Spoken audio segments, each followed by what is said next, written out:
सदलगा के निकट सैडवाल ग्राम है। सैडवाल वो ग्राम है जो ग्राम आज के वर्तमान के आचार्य विद्यानंद जी महाराज जी की जन्मस्थली मानी जाती है, वो सैडवाल ग्राम। वहां पर उस समय जब विद्याधर की उम्र 9 वर्ष की ही थी, आचार्य शांति सागर जी महाराज जी का संघ आया हुआ था। शांति सागर जी महाराज जी का मुनि अवस्था में, आचार्य अवस्था में उस इलाके के ग्रामों में विहार होता रहता था। सदलगा से लगभग 30-40 किलोमीटर भी हो सकता है ऐसा सैडवाल ग्राम।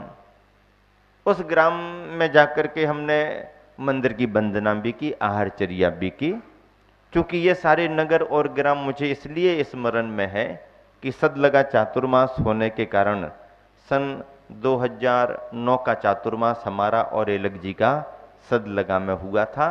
और सदलगा के आसपास के कर्नाटकीय जितने भी गांव हैं या आसपास महाराष्ट्रीय जितने गांव हैं, उन सब ग्राम नगरों में हम लोगों ने विहार किया।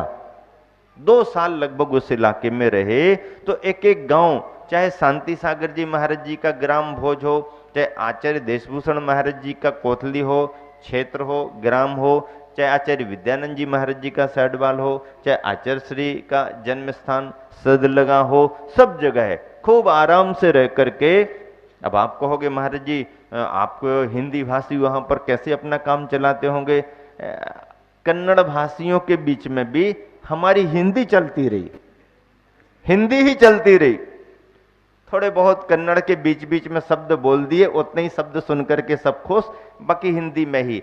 हिंदी इसलिए भी चलती रही कि शुद्ध और स्पष्ट हिंदी यदि बोली जाए तो कोई भी भाषा वाला उस स्पष्ट और शुद्धता के कारण पकड़ लेता है। अब यदि उसमें अपने देशज प्रांतीय शब्दों की भरमार हो जाए या उस तरफ के शब्द ज्यादा बोलने लगे तो वो शब्द समझ में नहीं आते, क्योंकि वो स्थानीय शब्द होते हैं। और वैसे साहित्यिक हिंदी में हिंदी भाषा के कारण, टीवी चैनलों के कारण वो भाषा समझ में आती। तो समूचे कर्नाटक में जहां भी प्रवचन दिए हिंदी में ही दिए, सुनने में आसानी होती। असुविधा थोड़ी सी अत्यंत वृद्ध लोगों को होती जिनको अभ्यास नहीं है, या एकदम छोटे बच्चों को होती जिनको अभी उतना अभ्यास नहीं। बीच की पीढ़ी, मीडियम लोग सभी जो आजकल के समझ लो चैनल के प्रोग्रामों से जुड़े हैं, अखबार पढ़ते हैं, या फिर समझ लीजिए कि हिंदी भाषा किसी न किसी रूप में उनको पढ़ने आती, वो सब समझते थे। तो सैडवाल ग्राम में आचार्य शांति सागर जी महाराज जी का संघ आया था। समाचार सब तरफ फैले। सदलगा से श्रद्धालु दर्शनार्थी पहुंचे, मल्लप्पा जी का परिवार भी दर्शनार्थ पहुंचा, छोटा विद्याधर भी दर्शनार्थ पहुंचा। और उस समय जब दर्शन वंदना इन्होंने की तो उस दिन आचार्य महाराज का प्रवचन भी था। सभी ने प्रवचन सुना। बड़ों ने अपने हिसाब से प्रवचन का विषय पकड़ा, बच्चों ने अपने हिसाब से प्रवचन का विषय पकड़ा।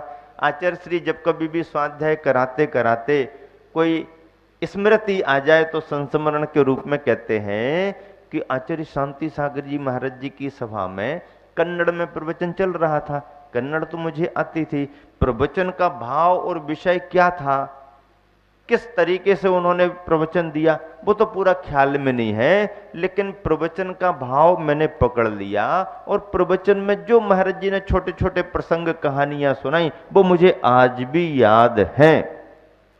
और उस समय प्रवचन सुनते सुनते आचार्य श्री आज भी कभी संदर्भ विशेष अवसर पर ये कहते हैं कि उस वीतरागी मुद्रा को देख करके, शांति सागर जी महाराज जी के शांत स्वभाव को देख करके और उनके प्रवचनों का भाव पकड़ करके जो मेरे मन में भाव आया, मैं कहता हूं आचार्य श्री का कहना है कि उसी समय से मुझे पहला वैराग्य का बीज पड़ गया। वैराग्य का संस्कार मुझे वहीं से मिला। आज भी आचार्य श्री कई बार इस बात को बताते हैं।